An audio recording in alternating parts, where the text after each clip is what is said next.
یعنی میں تو اپنی جان بچانے کے بدلے میں انہیں کانٹا چبھنے کے برابر بھی تکلیف دینا گوارا نہیں کرتا۔ اور پھر اچانک حارث بن عامر کے بیٹے نے انہیں باپ کے بدلے میں قتل کر دیا۔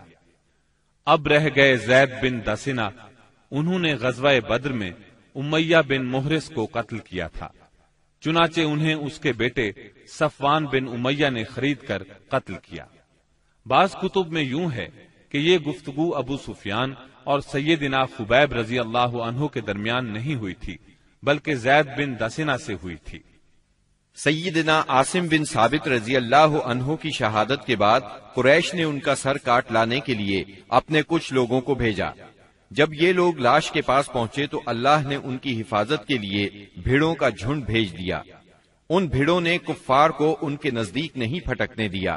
دراصل سیدنا عاصم رضی اللہ عنہ نے شہادت سے پہلے یہ دعا کی تھی، اے اللہ یہ کفار میری لاش کو نہ چھونے پائیں۔ سو اللہ نے ان کی دعا قبول فرمائی اور لاش کی حفاظت کے لیے بھیڑوں کو بھیج دیا۔ سیدنا عمر رضی اللہ عنہ کو اس واقعے کی خبر ہوئی تو فرمایا کرتے تھے کہ اللہ مومن بندے کی حفاظت اس کی وفات کے بعد بھی کرتا ہے جیسے اس کی زندگی میں کرتا ہے۔ انہی دنوں اس قسم کا سانحہ بیر معونہ پر پیش آیا۔ یہ واقعہ رجی والے واقعے سے کہیں زیادہ المناک تھا۔ اس کا خلاصہ یہ ہے کہ ابو برا عامر بن مالک مدینہ طیبہ میں آیا اور خدمت نبوی میں حاضر ہوا۔ یہ ملائب الاسنہ کے لقب سے مشہور تھا۔ اس کا مطلب ہے نیزوں سے کھیلنے والا۔ آپ نے اسے اسلام کی دعوت دی۔ اس نے اسلام قبول نہ کیا، لیکن دوری بھی اختیار نہ کی، اور یہ امید ظاہر کی کہ اگر اہل نجد کے پاس تبلیغ کے لیے آدمی بھیج دیے جائیں تو وہ اسلام قبول کر لیں گے۔ اس نے یہ بھی کہا کہ آپ جن لوگوں کو بھیجیں گے وہ میری پناہ میں ہوں گے۔ چنانچہ رسول اللہ صلی اللہ علیہ وسلم نے 70 صحابہ کی جماعت اس کے ساتھ کر دی۔ یہ 70 کے 70 قرآن کے حافظ اور قاری تھے۔ انہوں نے بیر معونہ پر پڑاؤ ڈالا۔ سیدنا حرام بن ملحان رضی اللہ عنہ رسول اللہ صلی اللہ علیہ وسلم کا خط لے کر قبیلے کے سردار اللہ کے دشمن عامر بن طفیل کے پاس گئے۔ اس نے خط پڑھنے کی بجائے اپنے ایک آدمی کو اشارہ کیا کہ انہیں قتل کر دے۔ اس نے کمر کی طرف سے نیزے کا وار کیا، نیزہ آر پار ہو گیا۔ وہ یہ کہتے ہوئے گرے، رب کعبہ کی قسم میں کامیاب ہو گیا۔ پھر اس بدطینت نے فوراً ہی باقی صحابہ پر حملہ کرنے کے لیے بنو عامر کو آواز دی۔ وہ لوگ اس لیے نہ آئے کہ ابو برا عامر بن مالک نے مسلمانوں کو پناہ دی تھی۔ انہوں نے اس کی آواز پر کان نہ دھرے، چنانچہ اس نے بنو سلیم کو آواز دی۔ بنو سلیم اور اس کی چند شاخوں ریل، زکوان اور اسیہ نے آ کر صحابہ کرام رضی اللہ عنہم کا محاصرہ کر لیا اور سب کو شہید کر ڈالا۔ صرف کعب بن زید اور عمر بن امیہ زمری رضی اللہ عنہما بچ رہے۔ کعب بن زید تو زخمی تھے، ان لوگوں نے انہیں مردہ خیال کیا، چنانچہ انہیں بعد میں شہداء کے درمیان سے اٹھا لیا گیا۔ وہ زندہ رہے اور غزوہ خندق میں شہید ہوئے۔ عمر بن امیہ زمری منذر بن عقبہ کے ساتھ اونٹ چرانے کے لیے گئے ہوئے تھے۔ انہوں نے پڑاؤ کی جگہ پر پرندوں کو منڈلاتے دیکھا تو بھانپ گئے کہ کوئی سانحہ ہو گیا ہے۔ فوراً وہاں پہنچے۔ حالات دیکھ کر منذر بن عقبہ نے ان دشمنوں سے لڑ کر شہید ہونے کا فیصلہ کیا۔ چنانچہ وہ ان سے لڑے اور لڑتے لڑتے شہید ہو گئے۔ عمر بن امیہ کو قید کر لیا گیا۔ جب عامر بن طفیل کو بتایا کہ ان کا تعلق قبیلہ مزر سے ہے تو عامر نے ان کی پیشانی کے بال کٹوا کر اپنی ماں کی طرف سے انہیں آزاد کر دیا۔ اس کی ماں نے ایک گردن آزاد کرنے کی منت مانی تھی۔ عمر بن امیہ رضی اللہ عنہ مدینہ منورہ کی طرف روانہ ہوئے۔ راستے میں قرقرہ نامی ایک مقام پر پہنچے تو بنو کلاب کے 2 آدمی ملے۔ عمر بن امیہ رضی اللہ عنہ نے انہیں دشمن کے آدمی خیال کیا اور قتل کر دیا، حالانکہ ان کے پاس رسول اللہ صلی اللہ علیہ وسلم کی طرف سے عہد موجود تھا۔ چنانچہ جب یہ مدینہ منورہ پہنچے اور اس واقعے کی اطلاع دی تو رسول اللہ صلی اللہ علیہ وسلم نے فرمایا، تم نے 2 ایسے آدمیوں کو قتل کیا ہے جن کی دیت مجھے دینا ہوگی۔ اللہ کے رسول صلی اللہ علیہ وسلم کو واقعہ رجی اور بئر معونہ سے بہت رنج پہنچا۔ یہ دونوں حادثے ایک ہی مہینے یعنی صفر 4 ہجری میں پیش آئے تھے، اور کہا جاتا ہے کہ دونوں حادثات کی خبر آپ کو ایک ہی رات میں پہنچی تھی۔ آپ نے ان قاتلوں پر 30 دن تک نماز فجر میں بد دعا فرمائی، یہاں تک کہ اللہ نے ان شہداء کی طرف سے یہ پیغام نازل کیا، ہماری قوم کو ہماری طرف سے یہ بات پہنچا دیں کہ ہم اپنے رب سے ملے تو وہ ہم سے راضی ہے اور ہم اس سے راضی ہیں۔ اس کے بعد آپ نے قنوت ترک کر دی۔ عمر بن امیہ زمری رضی اللہ عنہ نے جب واپس آ کر بنو کلاب کے 2 آدمیوں کے قتل کی اطلاع دی تو رسول اللہ صلی اللہ علیہ وسلم چند صحابہ کے ساتھ بنو نذیر کے پاس تشریف لے گئے تاکہ معاہدے کے مطابق دونوں مقتولین کی دیت میں مدد کریں۔ انہوں نے آپ سے کہا، ابو القاسم ہم ایسا ہی کریں گے، آپ تشریف رکھیے، ہم آپ کی ضرورت پوری کیے دیتے ہیں۔ ان لوگوں نے آپ کو ایک دیوار کے نیچے بٹھایا، آپ دیوار سے ٹیک لگا کر بیٹھ گئے۔ ادھر یہود جمع ہوئے، ان پر شیطان سوار تھا۔ انہوں نے باہم مشورہ کیا اور کہا، ہم میں سے کون ہے جو اس بھاری پتھر کو اوپر لے جا کر آپ کے سر پر گرا دے؟ اس پر ایک بدبخت ترین یہودی عمرو بن جہاش اٹھا، اس نے کہا، یہ کام میں کروں گا۔ پھر اس نے پتھر اٹھایا اور اس کو اوپر کی طرف لے چلا۔ ادھر سیدنا جبرائیل علیہ السلام نے آ کر نبی صلی اللہ علیہ وسلم کو ان کے ارادے کی خبر کر دی۔ چنانچہ آپ تیزی سے اٹھے اور مدینہ منورہ چلے آئے۔ بعد میں صحابہ رضی اللہ عنہم بھی آپ سے آ ملے، آپ نے انہیں سازش سے آگاہ فرمایا۔ اس واقعے پر نبی کریم صلی اللہ علیہ وسلم نے محمد بن مسلمہ رضی اللہ عنہ کو بنو نذیر کے پاس بھیجا۔ ان کے ذریعے سے آپ نے یہود کو پیغام دیا، تم لوگ مدینے سے نکل جاؤ، اب تم یہاں نہیں رہ سکتے، تمہیں 10 دن کی مہلت ہے، اس کے بعد جو یہاں نظر آیا اس کی گردن مار دی جائے گی۔ رسول اللہ صلی اللہ علیہ وسلم کے اس فرمان پر یہودیوں نے وہاں سے چلنے کی تیاری شروع کر دی، لیکن اسی دوران میں رئیس المنافقین عبداللہ بن ابی نے انہیں کہلا بھیجا، ڈٹ جاؤ اور یہاں سے نکلنے سے انکار کر دو، میرے ساتھ 2000 جنگجو ہیں، وہ تمہارے ساتھ تمہارے قلعوں میں داخل ہوں گے اور تمہاری حفاظت کی خاطر جان دے دیں گے، اور بنو قریظہ اور بنو غطفان بھی تمہاری مدد کریں گے۔ اس کا پیغام سن کر یہود نے اپنے اندر قوت اور مضبوطی محسوس کی اور رسول اللہ صلی اللہ علیہ وسلم سے کہلا بھیجا کہ ہم یہاں سے نہیں جائیں گے، آپ جو کر سکتے ہیں کر لیں۔ یہ سن کر رسول اللہ صلی اللہ علیہ وسلم نے کہا، اللہ اکبر۔ صحابہ رضی اللہ عنہم نے بھی مل کر کہا، اللہ اکبر۔ نبی صلی اللہ علیہ وسلم نے مدینہ منورہ کا انتظام سیدنا ابن ام مکتوم رضی اللہ عنہ کو سونپا اور جھنڈا سیدنا علی رضی اللہ عنہ کو مرحمت فرما کر بنو نذیر کے علاقے کا رخ کیا۔ وہاں پہنچ کر ان کا محاصرہ کر لیا۔ انہوں نے بھی اپنے قلعوں اور گڑھیوں میں پناہ لے لی اور اسلامی لشکر پر تیر اور پتھر برسانے لگے۔ نبی صلی اللہ علیہ وسلم نے دیکھا کہ کھجور کے درخت اور باغات ان کے لیے ڈھال بنے ہوئے ہیں، چنانچہ آپ نے ان کو کاٹ دینے اور جلا دینے کا حکم فرمایا۔ اس عمل سے یہودیوں کے حوصلے ٹوٹ گئے اور اللہ نے ان کے دلوں پر مسلمانوں کا رعب طاری فرما دیا۔ چنانچہ 6 روز بعد یا ایک دوسری روایت کے مطابق 15 روز بعد انہوں نے اس شرط پر ہتھیار ڈال دیے کہ وہ مدینہ منورہ سے جلا وطن ہو جائیں گے۔ اس موقع پر بنو قریظہ بھی ان سے الگ تھلگ رہے۔ منافقین کے سردار اور ان کے حلیفوں نے بھی وعدہ خلافی کی اور ان کی مدد کو نہ آئے۔ رسول اللہ صلی اللہ علیہ وسلم نے انہیں اجازت دی کہ وہ ہتھیاروں کے سوا جو ساز و سامان چاہیں لے جا سکتے ہیں، چنانچہ ان سے جو کچھ ہو سکا لے گئے، یہاں تک کہ دروازے، کھڑکیاں، کھوٹیاں اور چھتوں کی کڑیاں تک لے گئے۔ اللہ تعالی سورۃ الحشر کی آیت 2 میں اس بارے میں فرماتے ہیں، وہ اپنے ہاتھوں اور اہل ایمان کے ہاتھوں اپنے گھر برباد کر رہے تھے، پس اے اہل بصیرت عبرت پکڑو۔ اس جلا وطنی کے بعد ان کی اکثریت اور بڑے لوگوں نے خیبر میں قیام کیا۔ ان کا ایک چھوٹا گروہ ملک شام جا بسا۔ رسول اللہ صلی اللہ علیہ وسلم نے ان کی زمین اور علاقہ خاص مہاجرین اولین میں تقسیم فرما دیا۔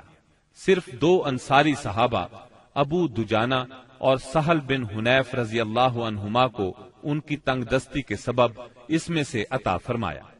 اس کے علاوہ آپ اسی میں سے اپنی ازواج مطہرات کا سال بھر کا خرچ نکالتے تھے۔ اس کے بعد جو کچھ بچتا اسے جہاد کی تیاری کے لیے ہتھیاروں اور گھوڑوں کی خریداری میں صرف فرماتے تھے۔ آپ نے ان کے پاس سے 50 خود اور 300 تلواریں بھی پائیں۔ ابو سفیان نے احد میں اعلان کیا تھا کہ اگلے سال جنگ ہوگی، چنانچہ شعبان 4 ہجری کی آمد پر رسول اللہ صلی اللہ علیہ وسلم نے اس کے اعلان کے مطابق بدر کا رخ کیا۔ وہاں 8 دن ٹھہر کر ابو سفیان کا انتظار کرتے رہے۔ آپ کے ساتھ 1,500 کا لشکر اور 10 گھوڑے تھے۔ جھنڈا سیدنا علی رضی اللہ عنہ کے ہاتھ میں تھا۔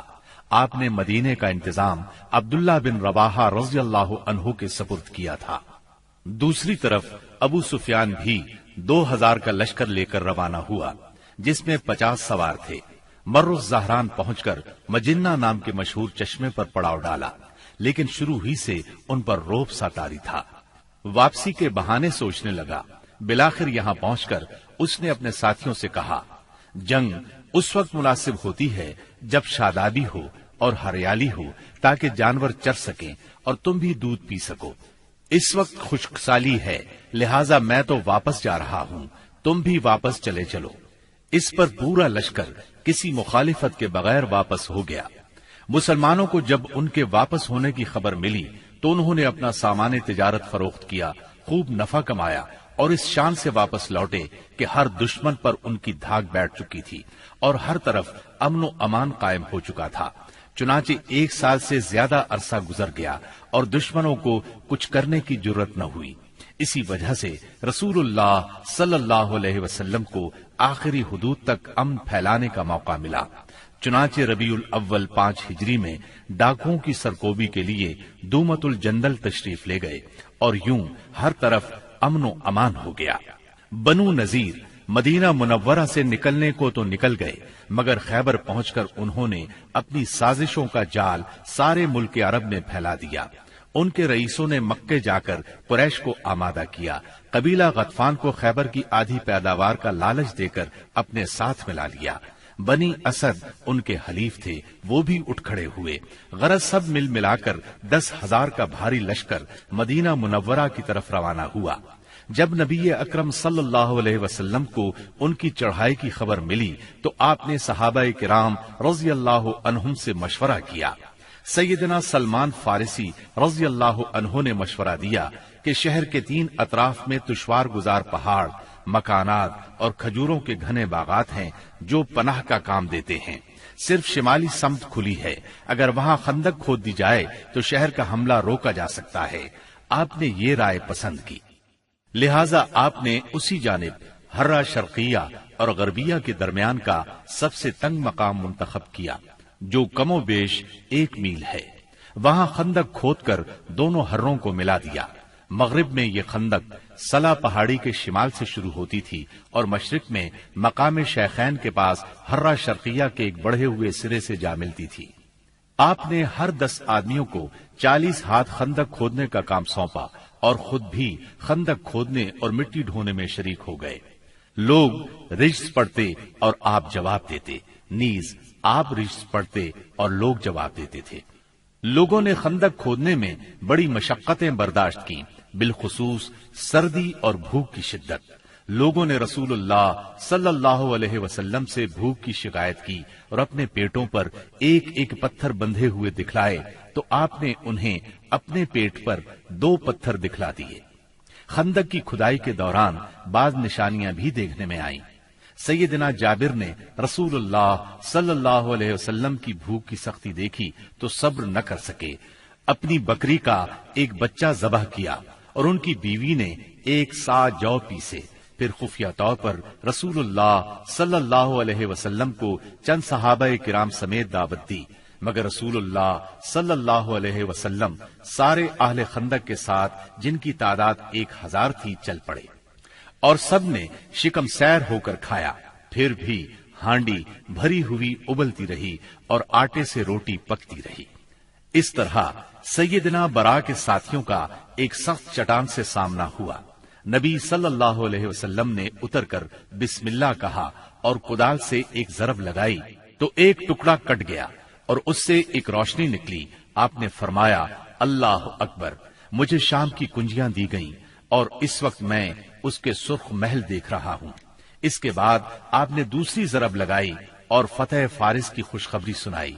پھر تیسری ضرب لگائی اور فتح یمن کی خوشخبری سنائی اور پوری چٹان کٹ گئی. ادھر قریش اور ان کے پیروکار 4000 کا لشکر لے کر آئے. ان کے ساتھ 300 گھوڑے اور 1000 اونٹ تھے.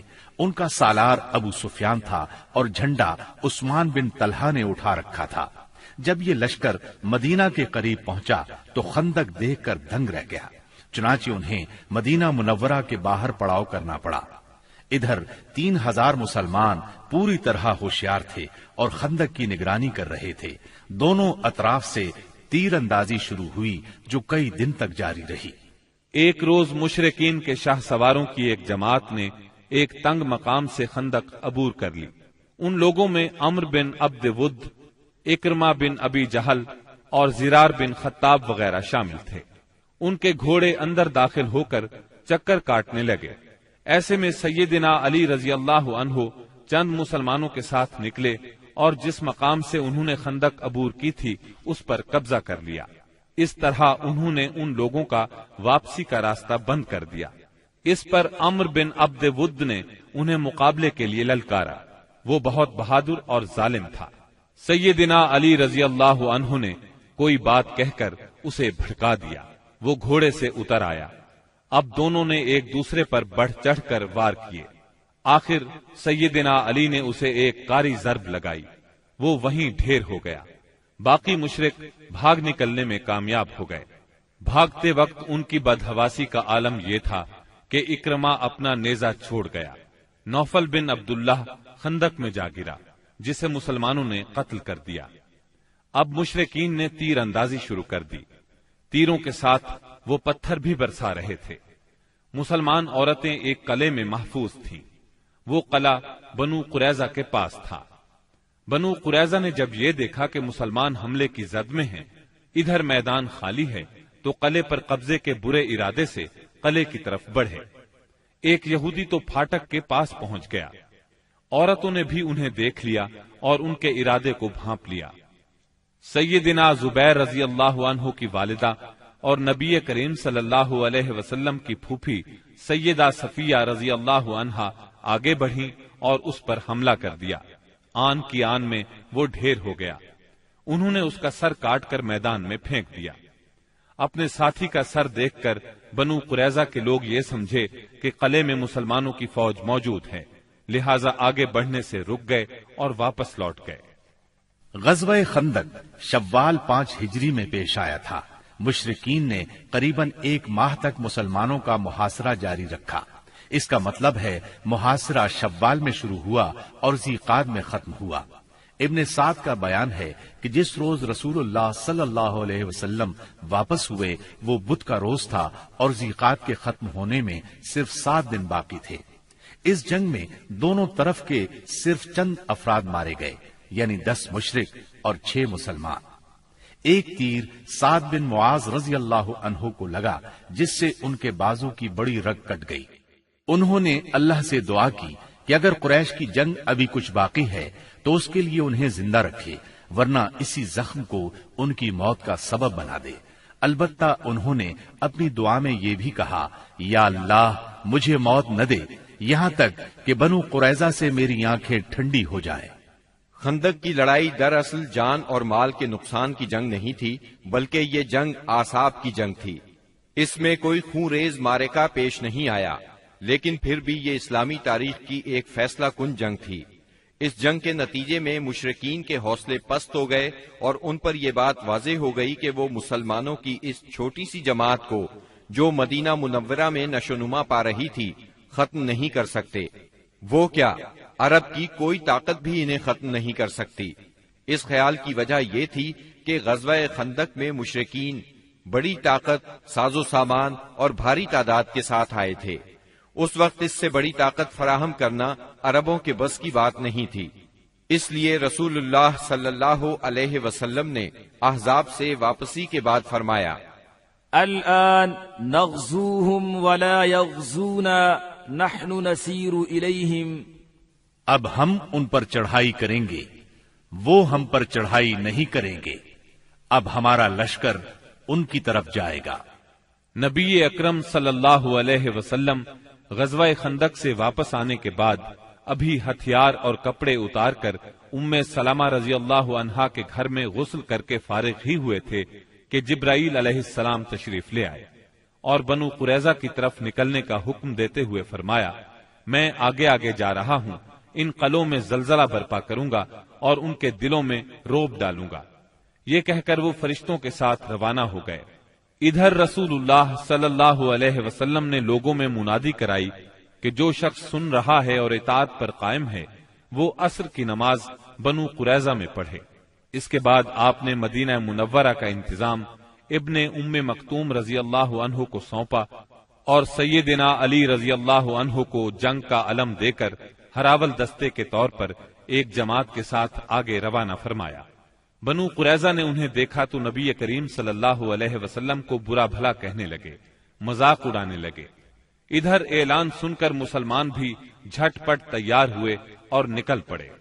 بعض لوگ ابھی راستے میں تھے کہ عصر کا وقت ہو گیا، چنانچہ کچھ لوگوں نے وہیں نماز پڑھ لی اور کچھ نے بنو قریظہ پہنچ کر نماز پڑھی۔ رسول اللہ صلی اللہ علیہ وسلم بھی مہاجرین اور انصار کے ساتھ نکلے۔ آپ نے بنو قریظہ کے دیار میں پہنچ کر انا نامی کنویں پر پڑاؤ ڈالا۔ اللہ تعالیٰ نے بنو قریظہ کے دلوں پر ایسا روب طاری کیا کہ وہ اپنے قلعوں اور گڑھیوں سے نکل ہی نہ سکے۔ انہیں لڑائی کی جرت نہ ہوئی۔ مسلمانوں نے بھی سختی سے محاصرہ جاری رکھا۔ جب یہود نے دیکھا کہ محاصرہ طول پکڑتا جا رہا ہے تو چاہا کہ اپنے بعض مسلمان حلیفوں سے مشورہ کریں۔ چنانچہ انہوں نے رسول اللہ صلی اللہ علیہ وسلم سے درخواست کی کہ وہ ابو لبابہ کو بھیج دیں تاکہ ان سے مشورہ کر لیا جائے۔ آپ نے ابو لبابہ کو بھیج دیا۔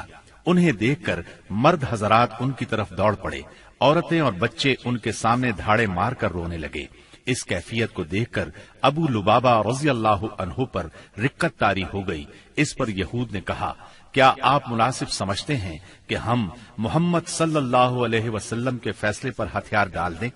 انہوں نے کہا، ہاں یہی کرنا چاہیے۔ ساتھ ہی انہوں نے ہاتھ سے اپنے حلق کی طرف اشارہ کیا۔ اس کا مطلب یہ تھا کہ ذبح کر دیے جاؤ گے۔ تاہم انہیں فوراً ہی احساس ہوا کہ یہ اشارہ کر کے انہوں نے اللہ اور اس کے رسول صلی اللہ علیہ وسلم سے خیانت کی ہے۔ چنانچہ وہاں سے واپس لوٹے تو سیدھے مسجد نبوی میں پہنچے، خود کو ایک ستون سے باندھ لیا اور قسم کھائی، اب مجھے اللہ کے رسول صلی اللہ علیہ وسلم ہی اپنے ہاتھ مبارک سے کھولیں گے۔ رسول اللہ صلی اللہ علیہ وسلم کو اس کی اطلاع ہوئی تو آپ نے فرمایا، اگر وہ میرے پاس آ گئے ہوتے تو میں ان کے لیے مغفرت کی دعا کر دیتا، لیکن جب وہ یہ کام کر بیٹھے ہیں تو ہم بھی انہیں چھوڑے رکھیں گے یہاں تک کہ اللہ ہی ان کے بارے میں فیصلہ فرما دے۔ ادھر محاصرے نے مزید طول پکڑا تو بنو قریظہ کے حوصلے بالکل پست ہو گئے۔ چنانچہ 25 روز کے بعد انہوں نے اپنے آپ کو رسول اللہ صلی اللہ علیہ وسلم کے حوالے کر دیا اور کہا، آپ ہمارے بارے میں جو فیصلہ مناسب سمجھیں وہ کریں۔ آپ نے مردوں کو باندھ لیا، عورتوں اور بچوں کو علیحدہ کر لیا۔ اس پر قبیلہ اوس کے لوگوں نے عرض کیا، یہ ہمارے حلیف ہیں، ان پر رحم فرمائیں، جس طرح خزرج کے حلیفوں بنو قینقاع پر احسان فرمایا تھا۔ آپ نے فرمایا، کیا آپ لوگ اس بات پر راضی ہیں کہ آپ کے بارے میں آپ ہی کا ایک آدمی فیصلہ کر دے؟ انہوں نے کہا، کیوں نہیں، ہمیں یہ بات منظور ہے۔ آپ نے سیدنا سعد بن معاذ رضی اللہ عنہ کو بلوا بھیجا۔ انہیں غزوہ خندق میں زخم لگا تھا، اس کی وجہ سے وہ مدینہ منورہ میں تھے۔ انہیں گدھے پر سوار کر کے لایا گیا۔ جب یہ رسول اللہ صلی اللہ علیہ وسلم کے قریب پہنچے تو آپ نے فرمایا، اپنے سردار کی طرف اٹھو۔ چنانچہ یہ لوگ اٹھ کر ان کے استقبال کے لیے گئے۔ انہیں دونوں طرف سے گھیر لیا اور کہنے لگے، سعد اپنے حلیفوں کے بارے میں حسن سلوک کیجیے گا۔ سیدنا سعد رضی اللہ عنہ خاموش تھے، انہوں نے ان کی بات کا کوئی جواب نہ دیا۔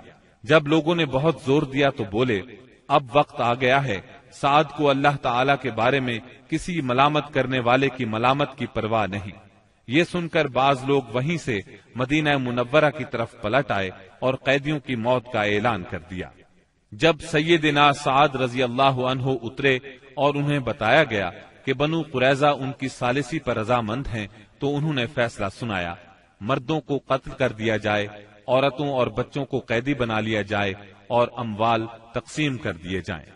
رسول اللہ صلی اللہ علیہ وسلم نے فرمایا، تم نے ان کے بارے میں وہی فیصلہ کیا ہے جو 7 آسمانوں کے اوپر سے اللہ تعالی کا فیصلہ ہے۔ یہ فیصلہ یہودی شریعت کے مطابق تھا، بلکہ ان کی شریعت کے فیصلے کے مقابلے میں زیادہ رحم اور نرمی پر مبنی تھا۔ سیدنا سعد رضی اللہ عنہ کے اس فیصلے کے بعد بنو قریظہ کو مدینہ منورہ لایا گیا اور بنو نجار کی ایک عورت کے گھر میں قید کر دیا گیا۔ یہ حارث کی بیٹی تھی۔ اس کے بعد مدینہ منورہ کے بازار میں خندقیں کھودی گئیں، پھر انہیں ایک ایک گروہ کر کے لے جایا گیا اور ان خندقوں میں ان کی گردنیں ماری گئیں۔ ان کی تعداد 400 کے قریب تھی۔ یہ بھی کہا جاتا ہے کہ 6 اور 700 کے درمیان تھی۔ انہی کے ساتھ بنو نذیر کا سردار حیی بن اخطب بھی مارا گیا۔ یہ یہود کے ان 20 سرداروں میں سے تھا جنہوں نے قریش اور غطفان کو غزوہ احزاب کے لیے تیار کیا تھا۔ پھر بنو قریظہ کے پاس آ کر انہیں عہد شکنی پر اکسایا تھا، یہاں تک کہ انہوں نے مسلمانوں کی زندگی کے مشکل ترین اوقات میں ان کے ساتھ غداری کی تھی، اور غداری کرتے وقت حیی بن اخطب سے یہ شرط لگائی تھی کہ یہ بھی ان کے ساتھ رہے گا اور جو حشر ان کا ہوگا وہی اس کا بھی ہوگا۔ چنانچہ محاصرہ ختم ہونے اور ہتھیار ڈال دینے کے بعد یہ بھی ان کے ساتھ قتل کر دیا گیا۔ جب بنو قریظہ کا کام تمام ہو گیا تو بندہ صالح سیدنا سعد بن معاذ رضی اللہ عنہ کی دعا قبول ہو گئی۔ وہ مسجد نبوی کے ایک خیمے میں تھے تاکہ نبی صلی اللہ علیہ وسلم قریب ہی سے ان کی عیادت کر لیا کریں۔ ایک دن ان کے اوپر سے ایک بکری گزر گئی، اس سے ان کا زخم تازہ ہو گیا اور ہنسلی کی ہڈی کے پاس سے خون بہ نکلا۔ اس قدر خون جاری ہوا کہ ان کی موت واقع ہو گئی۔ ان کا جنازہ مسلمانوں کے ساتھ ساتھ فرشتوں نے بھی اٹھایا اور ان کی موت پر رحمان کا عرش لرز اٹھا۔ ادھر ابو لبابہ رضی اللہ عنہ پر 6 راتیں گزر چکی تھیں۔ نماز کے لیے ان کی بیوی انہیں کھول دیتی تھی، اس کے بعد وہ پھر خود کو ستون سے باندھ لیتے تھے۔ آخر سیدہ ام سلمہ رضی اللہ عنہا کے گھر میں ان کی توبہ نازل ہوئی۔ سیدہ ام سلمہ رضی اللہ عنہا نے انہیں بشارت دی تو لوگ انہیں کھولنے کے لیے دوڑ پڑے، لیکن انہوں نے ان سب کو روک دیا اور کہا، رسول اللہ صلی اللہ علیہ وسلم کے سوا مجھے کوئی نہ کھولے۔ آخر نبی کریم صلی اللہ علیہ وسلم نماز فجر کے لیے نکلے تو انہیں کھول دیا۔ غزوہ بنو قریظہ کے بعد مسلمانوں نے اور کئی فوجی کاروائیاں انجام دی۔ ان میں اہم کاروائیاں یہ ہیں: سمامہ بن اسال نبی صلی اللہ علیہ وسلم کو اور آپ کے لائے ہوئے دین کو سخت ناپسند کرتے تھے، چنانچہ محرم 6 ہجری میں مسلمہ کذاب کے حکم سے بھیس بدل کر نبی صلی اللہ علیہ وسلم کو قتل کرنے نکلے۔ ادھر نبی صلی اللہ علیہ وسلم نے محمد بن مسلمہ رضی اللہ عنہ کو 30 سواروں کے ساتھ زریہ کے اطراف میں بھیجا تھا تاکہ بنی بکر بن کلاب کو تنبیہ کریں۔ زریہ بصرہ کے راستے میں مدینہ منورہ سے 7 رات کے فاصلے پر واقع ہے۔ ان سواروں نے واپس آتے ہوئے سمامہ بن اسال کو دیکھ لیا، انہیں ان پر شک گزرا، چنانچہ گرفتار کر کے مدینہ منورہ لے آئے اور مسجد کے ایک ستون سے باندھ دیا۔ نبی کریم صلی اللہ علیہ وسلم وہاں سے گزرے تو فرمایا، سمامہ تمہارے نزدیک کیا ہے؟ انہوں نے کہا، اے محمد، میرے نزدیک خیر ہے، اگر قتل کرو گے تو ایک خون والے کو قتل کرو گے، اگر احسان کرو گے تو ایک قدردان پر احسان کرو گے، مال چاہتے ہو تو مانگو، جو چاہو گے دیا جائے گا۔ نبی صلی اللہ علیہ وسلم ان کی بات سن کر مسکرا دیے اور انہیں ان کے حال پر چھوڑ کر آگے بڑھ گئے۔ دوسرے دن نبی کریم صلی اللہ علیہ وسلم پھر اس طرف سے گزرے تو آپ نے فرمایا، سمامہ تمہارا کیا حال ہے؟ وہ بولے، میں ٹھیک ہوں۔ اگر قتل کرو گے تو ایک قصاص والے کو قتل کرو گے، اگر احسان کرو گے تو ایک قدردان پر احسان کرو گے، اگر مال چاہتے ہو تو مانگو، جو چاہو گے دیا جائے گا۔ آپ ان کی بات سن کر مسکرائے اور آگے بڑھ گئے۔ تیسرے دن پھر یہی گفتگو ہوئی۔ اس روز آپ نے فرمایا، سمامہ کو چھوڑ دو۔ صحابہ کرام رضی اللہ عنہم نے انہیں چھوڑ دیا۔ اس کے بعد انہوں نے غسل کیا اور مسلمان ہو گئے۔ اسلام لانے کے بعد وہ بولے، اللہ کی قسم، اسلام لانے سے پہلے روئے زمین پر کوئی چہرہ میرے نزدیک آپ کے چہرے سے زیادہ قابل نفرت نہیں تھا، لیکن اب آپ کا چہرہ میرے نزدیک روئے زمین پر سب سے زیادہ محبوب ہو گیا ہے، اور اللہ کی قسم، روئے زمین پر کوئی دین میرے نزدیک آپ کے دین سے زیادہ ناپسندیدہ نہیں تھا، مگر اب آپ کا دین میرے نزدیک تمام ادیان سے زیادہ پسندیدہ ہو گیا ہے۔ واپسی پر سیدنا سمامہ رضی اللہ عنہ عمرے کے لیے مکہ گئے تو قریش نے انہیں اسلام لانے پر ملامت کی۔ اس پر وہ بولے، اللہ کی قسم، تمہارے پاس یمامہ سے گندم کا ایک دانہ بھی نہیں آئے گا جب تک رسول اللہ صلی اللہ علیہ وسلم اس کی اجازت نہ دے دیں۔ چنانچہ واپسی پر انہوں نے اہل مکہ کے لیے گندم فروخت کرنے کی ممانعت کر دی، جس سے وہ مشکل میں پڑ گئے، یہاں تک کہ انہوں نے نبی صلی اللہ علیہ وسلم کو خط لکھا، اس میں اپنی قرابت کا واسطہ دیا اور درخواست کی کہ آپ سمامہ کو لکھ دیں، وہ گندم فروخت کرنے کی اجازت دے دیں۔ آپ نے سمامہ رضی اللہ عنہ کو لکھ دیا۔ بنو لہیان وہی ہیں جنہوں نے رجی کے مقام پر دھوکے سے 8 صحابہ کرام رضی اللہ عنہم کو شہید کیا تھا اور 2 کو اہل مکہ کے ہاتھوں فروخت کر دیا تھا، جہاں وہ بے دردی سے شہید کر دیے گئے تھے۔ یہ لوگ حجاز کے بہت اندر عصفان کی حدود میں آباد تھے، اسی لیے نبی صلی اللہ علیہ وسلم نے ان سے انتقام لینے میں قدر تاخیر سے کام لیا۔ جب کفار کے مختلف گروہوں میں پھوٹ پڑ گئی اور آپ دشمنوں سے کسی قدر مطمئن ہو گئے تو آپ نے مدینہ منورہ کا انتظام ابن ام مکتوم رضی اللہ عنہ کو سونپ کر 200 صحابہ اور 20 گھوڑوں کے ساتھ ربیع الاول 6 ہجری میں بنو لہیان کا رخ کیا اور یلغار کرتے ہوئے بطن غران تک پہنچ گئے۔ یہ امج اور عصفان کے درمیان بطن غران نامی ایک وادی ہے اور اسی جگہ آپ کے صحابہ کرام رضی اللہ عنہم کو شہید کیا گیا تھا۔ آپ نے ان کے لیے دعائے رحمت کی، 2 روز تک یہیں قیام فرمایا۔ ادھر بنو لہیان کو آپ کی آمد کی خبر مل گئی، وہ پہاڑوں کی طرف بھاگ گئے، ان کا کوئی آدمی ہاتھ نہ آ سکا۔ پھر آپ نے عصفان کا قصد کیا اور وہاں سے 10 سواروں کا دستہ آگے بھیجا تاکہ قریش ان کی آمد کا حال سن کر مرعوب ہو جائے۔ اس دستے نے قراء الغمیم تک کا چکر لگایا۔ اس کے بعد آپ کل 14 دن مدینہ منورہ سے باہر گزار کر واپس مدینے لوٹ آئے۔ جمادی الاولیٰ 6 ہجری میں رسول اللہ صلی اللہ علیہ وسلم نے سیدنا زید بن حارثہ رضی اللہ عنہ کو 170 سواروں کے ساتھ عیس کی جانب روانہ فرمایا۔ انہیں روانہ کرنے کا مقصد یہ تھا کہ وہ شام سے آنے والے ایک قریشی قافلے کو پکڑیں۔ اس قافلے کے سربراہ رسول اللہ صلی اللہ علیہ وسلم کی صاحبزادی سیدہ زینب رضی اللہ عنہا کے شوہر ابو العاص بن ربی تھے۔ اس مہم میں قریش کے ایک قافلے کا مال ہاتھ آیا، لیکن ابو العاص بھاگ نکلنے میں کامیاب ہو گئے اور سیدھے مدینہ منورہ جا پہنچے۔ انہوں نے سیدہ زینب رضی اللہ عنہا کی پناہ لے لی اور ان سے کہا، رسول اللہ صلی اللہ علیہ وسلم سے کہیں آپ قافلے کا سامان واپس کر دیں۔ سیدہ زینب رضی اللہ عنہا نے سفارش کی تو نبی کریم صلی اللہ علیہ وسلم نے چھوٹی بڑی ہر چیز واپس کر دی۔ ابو العاص سارا مال لے کر مکے پہنچے، امانتیں ان کے مالکوں کے حوالے کیں، پھر مسلمان ہو کر مدینہ منورہ آ گئے۔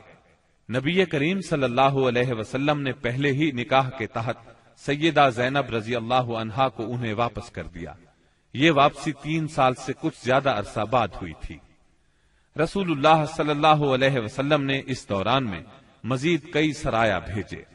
جن کا دشمن کی سرکشی توڑنے، ان کے شر کی آگ بجھانے اور دور دراز علاقوں میں امن پھیلانے میں بڑا اثر تھا۔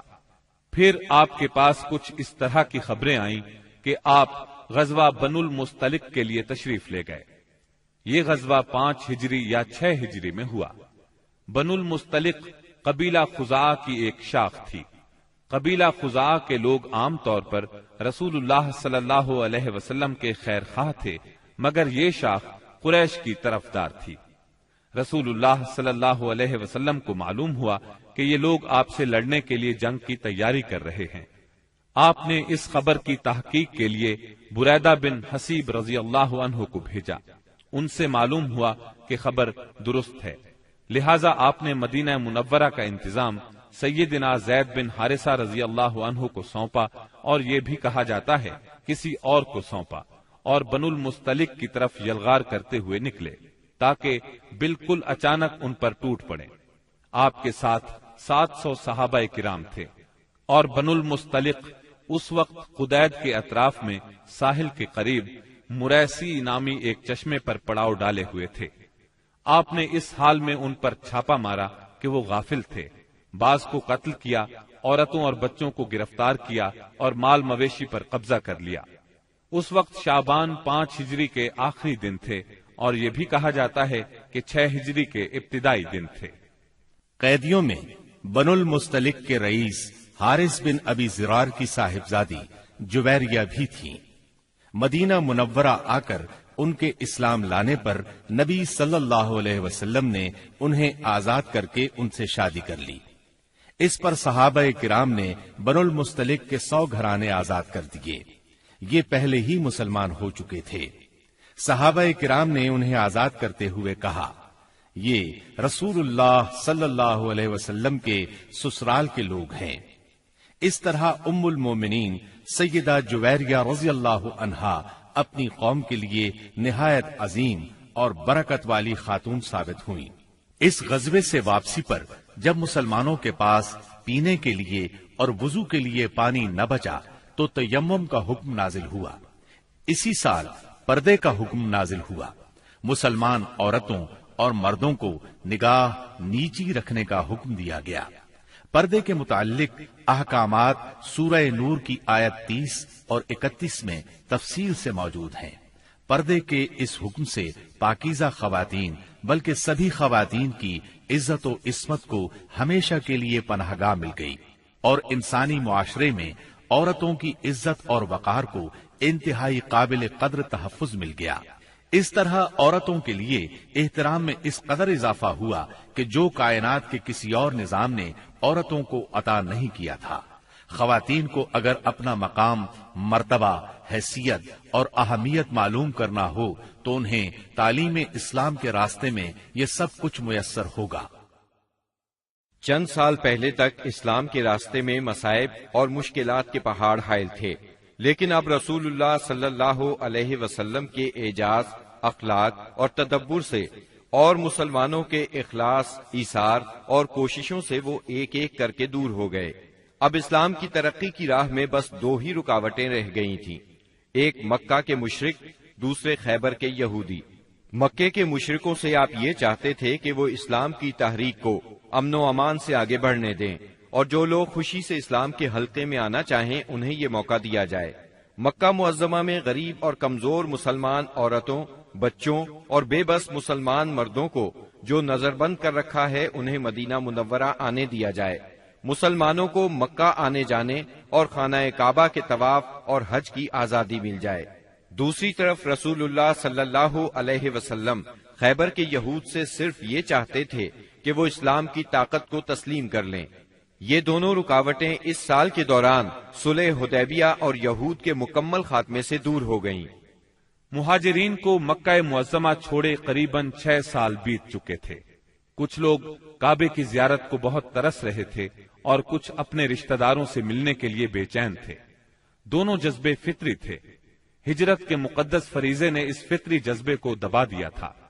ہجرت کے 6 سال مدینہ منورہ میں رسول اللہ صلی اللہ علیہ وسلم کو خواب دکھلایا گیا کہ آپ اور آپ کے صحابہ امن کے ساتھ مسجد حرام میں داخل ہوئے۔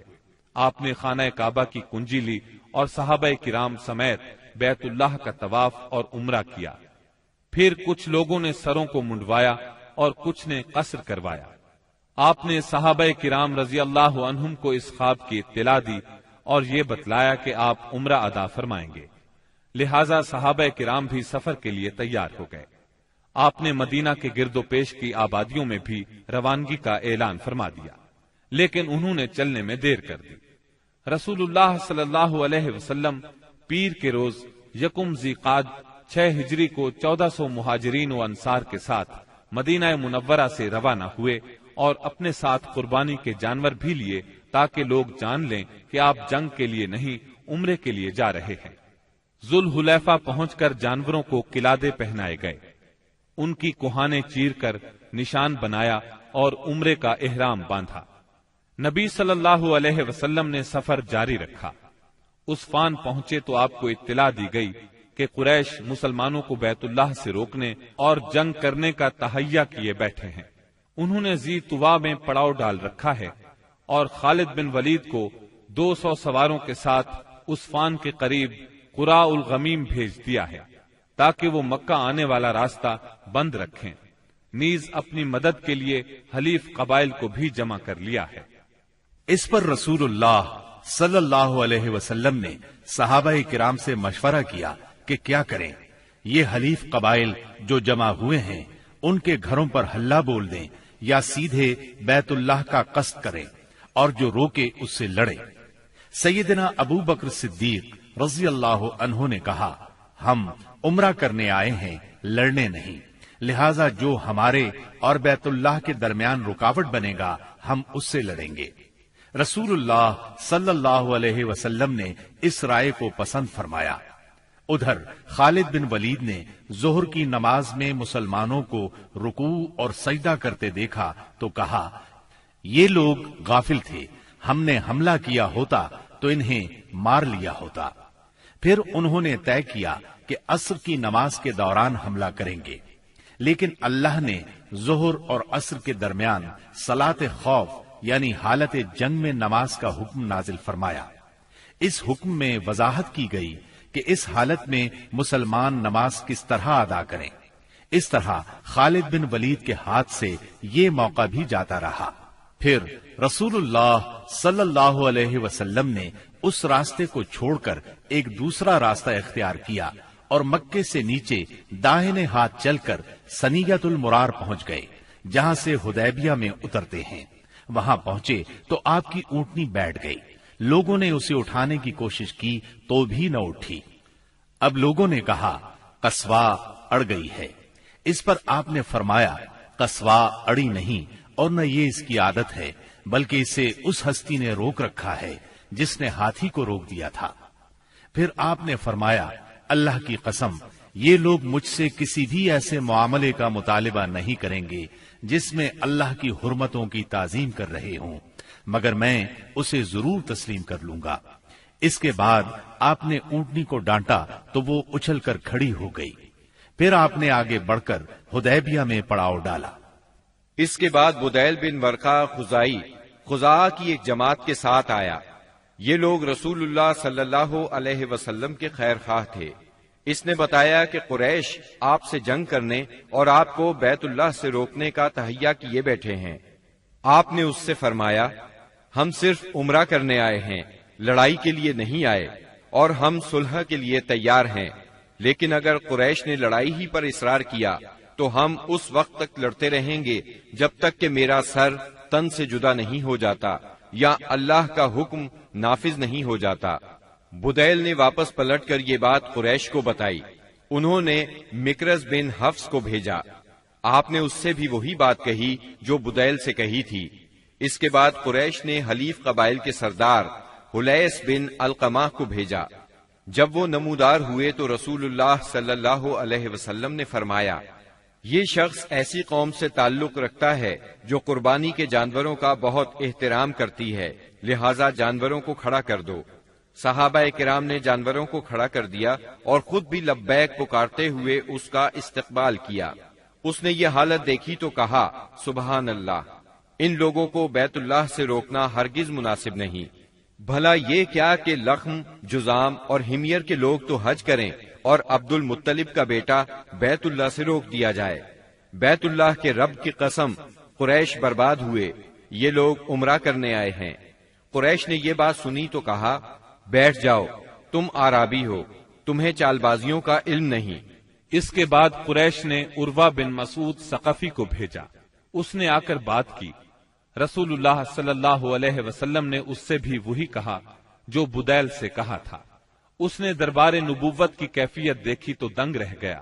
اس نے مکہ واپس جا کر کہا، میں نے قیصر و کسریٰ کے دربار دیکھے ہیں، مگر جیسے جانثار محمد بن عبداللہ کو ملے ہیں ان کی کوئی مثال نہیں۔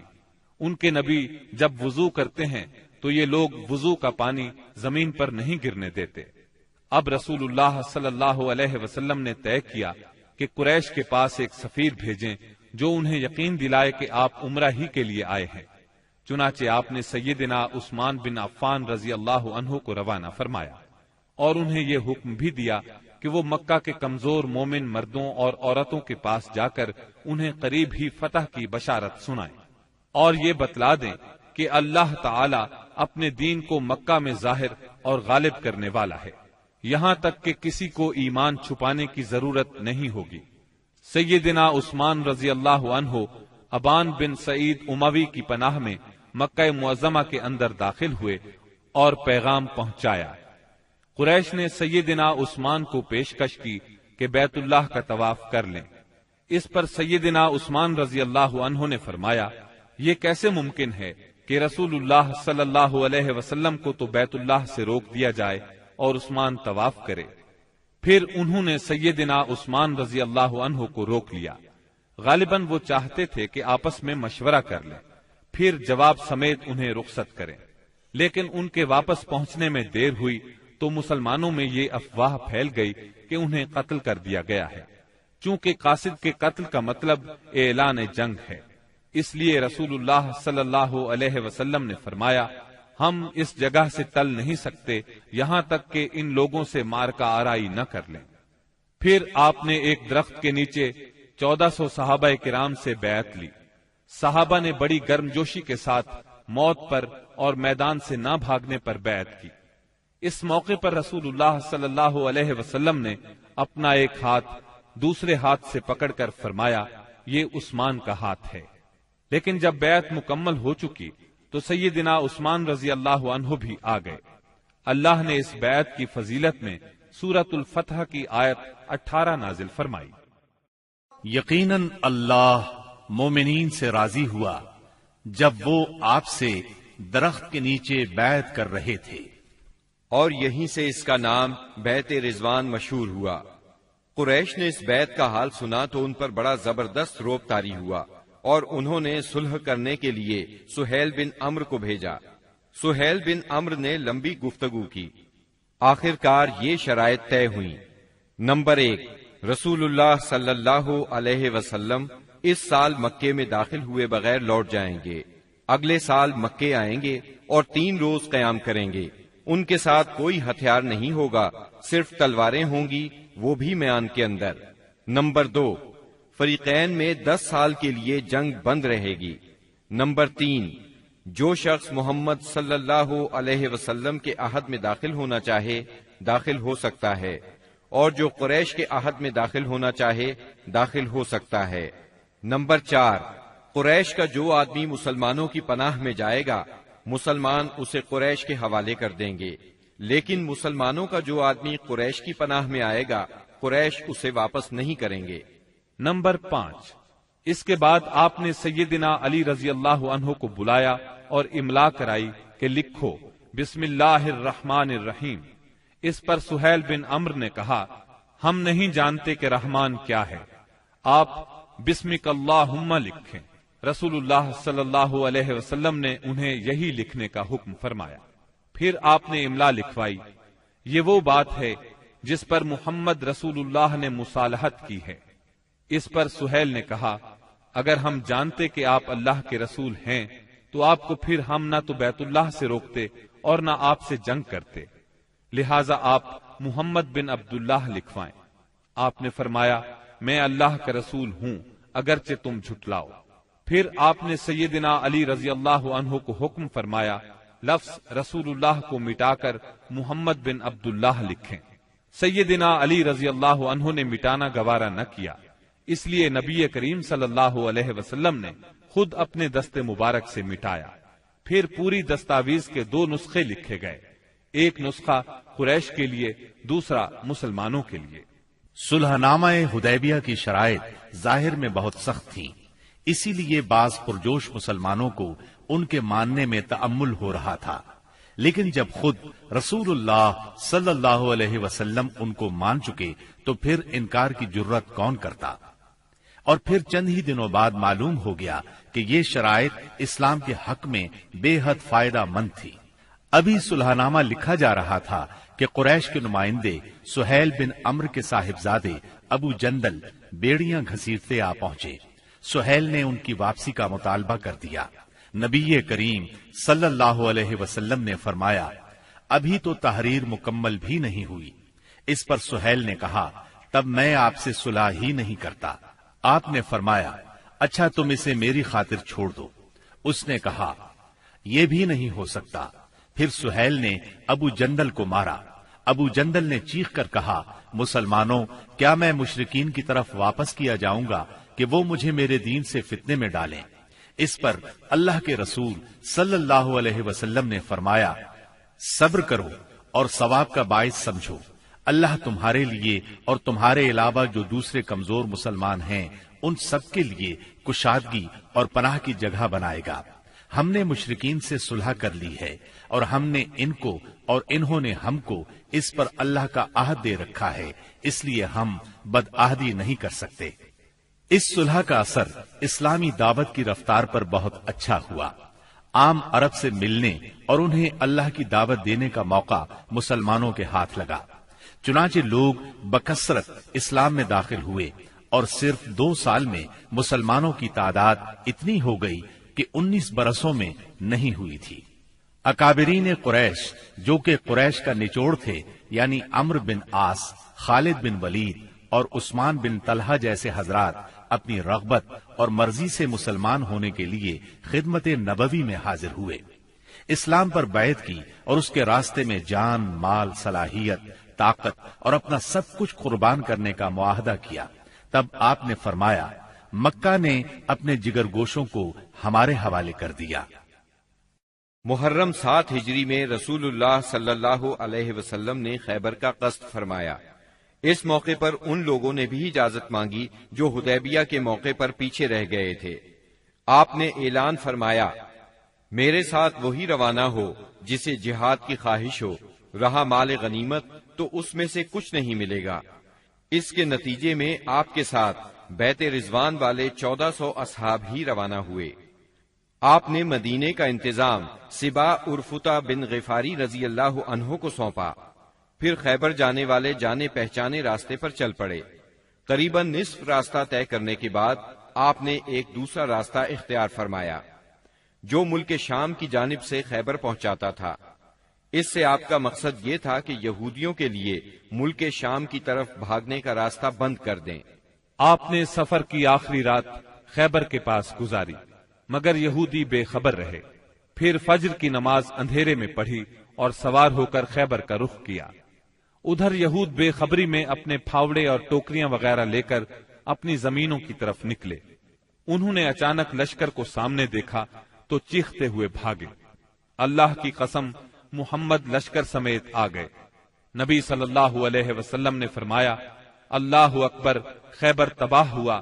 جب ہم کسی قوم کے میدان میں اتر پڑتے ہیں تو ڈرائے ہوئے لوگوں کی صبح بری ہو جاتی ہے۔ خیبر مدینہ منورہ سے 171 کلومیٹر شمال میں واقع ہے۔ اس وقت اس کی آبادی 3 حصوں میں بٹی ہوئی تھی، ایک نطات، دوسرے قتیبہ اور تیسرے شق۔ نطات میں 3 قلعے تھے، حصن نائم، حصن صعب بن معاذ اور حصن قلعہ زبیر۔ شق میں 2 قلعے تھے، حصن ابی اور حصن نزار۔ اور قتیبہ میں 3 قلعے تھے، حصن قموس، حصن وتیح، حصن سلالم۔ ان کے علاوہ خیبر میں مزید قلعے اور گڑھیاں بھی تھیں، مگر وہ چھوٹی تھیں اور طاقت اور حفاظت میں ان کے ہم پلہ نہیں تھی۔ رسول اللہ صلی اللہ علیہ وسلم نے نطاط کے قلعوں کے مشرق میں تیروں کی پہنچ سے دور پڑاؤ ڈالا اور حصن نائم کے محاصرے سے جنگ کا آغاز کیا۔ یہ بہت بلند، محفوظ اور مشکل چڑھائی والا قلعہ تھا اور یہود کی پہلی دفاعی لائن کی حیثیت رکھتا تھا۔ اسی میں ان کا شاہزور بہادر مرحب بھی تھا۔ یہ 1000 مردوں کے برابر مانا جاتا تھا۔ چند روز تک فریقین میں تیر اندازی ہوئی، پھر رسول اللہ صلی اللہ علیہ وسلم نے فتح کی بشارت دیتے ہوئے فرمایا، کل میں جھنڈا ایسے شخص کو دوں گا جو اللہ اور اس کے رسول صلی اللہ علیہ وسلم سے محبت رکھتا ہے اور جس سے اللہ اور اس کے رسول محبت کرتے ہیں۔ آپ کا یہ فرمان سن کر سب انصار اور مہاجرین نے اس آرزو میں رات گزاری کہ جھنڈا اسے دیا جائے۔ صبح ہوئی تو آپ نے فرمایا، علی کہاں ہیں؟ صحابہ کرام نے بتایا، ان کی آنکھ آئی ہوئی ہے۔ آپ نے انہیں بلا بھیجا، وہ لائے گئے۔ آپ نے ان کی آنکھوں میں لعاب دہن لگایا اور دعا فرمائی۔ وہ اسی وقت شفا یاب ہو گئے، گویا انہیں کوئی تکلیف تھی ہی نہیں۔ پھر انہیں جھنڈا دیا اور فرمایا، جنگ سے پہلے انہیں اسلام کی دعوت دو۔ ادھر یہود نے اپنی عورتیں اور بچے شق کے قلعے میں بھیج دیے تھے اور اس صبح طے کیا تھا کہ کھلے میدان میں جنگ کریں گے۔ چنانچہ جب سیدنا علی رضی اللہ عنہ ان کے پاس پہنچے تو انہیں جنگ کے لیے تیار پایا۔ آپ نے انہیں اسلام کی دعوت دی، انہوں نے صاف انکار کر دیا۔ مرحب نے فخر اور غرور سے تلوار لہرائی اور دعوت مبارزت دی، یعنی اپنے مقابلے میں کسی کو بھی آنے کے لیے للکارا۔ اس نے یہ شعر پڑھا، خیبر جانتا ہے کہ میں مرحب ہوں، ہتھیار پوش، بہادر اور تجربہ کار، جب جنگ و پیکار شعلہ زن ہو۔ اس کے مقابلے میں سیدنا عامر بن اقوا رضی اللہ عنہ نمودار ہوئے۔ وہ کہہ رہے تھے، خیبر جانتا ہے میں عامر ہوں، ہتھیار پوش، شہزور اور جنگجو۔ پھر دونوں نے ایک دوسرے پر وار کیا۔ مرحب کی تلوار سیدنا عامر کی ڈھال میں پھنس گئی۔ انہوں نے چاہا کہ اپنی تلوار اس کی پنڈلی پر ماریں، لیکن ان کی تلوار چھوٹی تھی، اس کی پنڈلی تک پہنچنے کی بجائے پلٹ کر خود ان کے گھٹنے میں آ لگی۔ بعد میں انہوں نے اسی چوٹ سے انتقال کیا۔ نبی صلی اللہ علیہ وسلم نے سیدنا عامر کے بارے میں فرمایا، ان کے لیے دگنا اجر ہے، وہ بڑے جانباز مجاہد تھے، کم ہی ان جیسا کوئی عرب روئے زمین پر چلا ہوگا۔ سیدنا عامر رضی اللہ عنہ کے زخمی ہو جانے پر سیدنا علی رضی اللہ عنہ مرحب کے مقابلے پر آئے۔ آپ یہ شعر پڑھ رہے تھے، یعنی میں وہ شخص ہوں کہ میری ماں نے میرا نام حیدر یعنی شیر رکھا ہے، جنگل کے شیر کی طرح خوفناک، میں انہیں سا کے بدلے نیزے کی ناپ پوری کروں گا۔ اس کے بعد مرحب کے سر پر تلوار کا ایسا وار کیا کہ وہ وہیں ڈھیر ہو گیا۔ اس کے بعد مرحب کے بھائی یاسر نے نکل کر مقابلے کی دعوت دی۔ اس کے مقابلے میں سیدنا زبیر بن عوام نکلے اور اسے اس کے بھائی کے پاس پہنچا دیا۔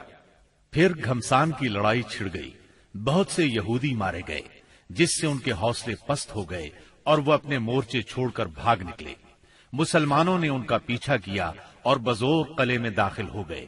یہود اس قلعے سے بھاگ کر اس کے ساتھ والے قلعے حصن الصاب میں مورچہ بند ہو گئے۔